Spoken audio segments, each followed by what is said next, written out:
नमस्कार दोस्तों, स्वागत है आप सभी का हमारे इस YouTube चैनल जीवन जीने की कला में। दोस्तों, आप सभी से रिक्वेस्ट है कि चैनल को सब्सक्राइब करके बेल नोटिफिकेशन को ऑन कर लें ताकि नई वीडियोज आपको सबसे पहले मिलें। आइए आज के टॉपिक को स्टार्ट करते हैं।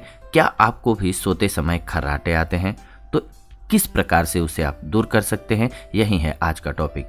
जब हम ज़्यादा थके हुए होते हैं तो रात में सोते समय खर्राटे लेते हैं। ऐसा सभी लोगों के साथ नहीं होता है। लोग खर्राटे तब भी लेते हैं जब वे गहरी नींद में सोते हैं। क्या आप जानते हैं कि खर्राटों का कारण खुले मुंह से सांस लेना है? जी हाँ, जीभ एवं टॉन्सिल के पीछे की सॉफ्ट प्लेट में कंपन होने की वजह से ऐसा होता है। इस वजह से खर्राटे की आवाज़ पैदा होती है। खर्राटे से केवल आवाज़ ही पैदा नहीं होती है, बल्कि यह एक स्वास्थ्य समस्या है और इसे नज़रअंदाज नहीं करना चाहिए। इस बारे में जानकारी देते हुए इंडियन मेडिकल एसोसिएशन IAM का कहना है कि स्लीप एपनिया के साथ या बिना खर्राटे लेना एक गंभीर स्वास्थ्य समस्या है और इसे केवल शोर से होने वाली परेशानी समझकर नज़रअंदाज नहीं करना चाहिए।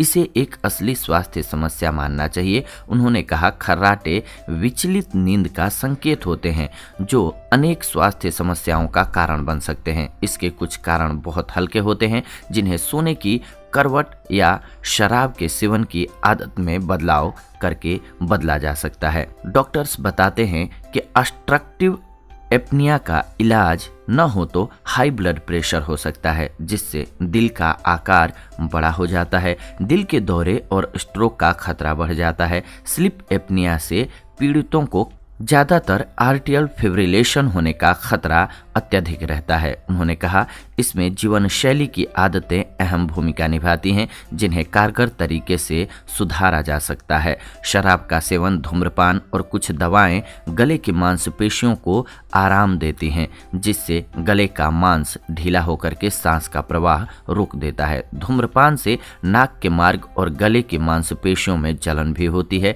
जिससे सूजन आ जाती है जो सांस लेने में बाधा बनती है।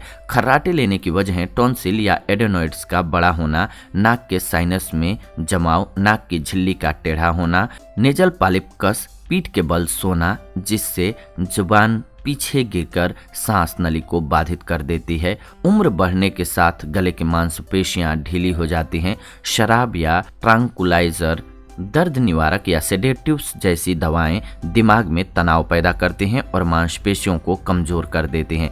इसीलिए इन स्थितियों से आपको बचना है। नॉर्मली सोना है, हाथ पैर धो करके सोने की हर रोज आदत डालें, तब आप इस समस्या से काफ़ी हद तक छुटकारा पा सकते हैं। साथ ही साथ तनाव, चिंता से दूर रहें। ये थी आज की जानकारी। मिलते हैं आप सभी से नए एपिसोड में नई जानकारी के साथ। तब तक के लिए धन्यवाद। नमस्कार दोस्तों।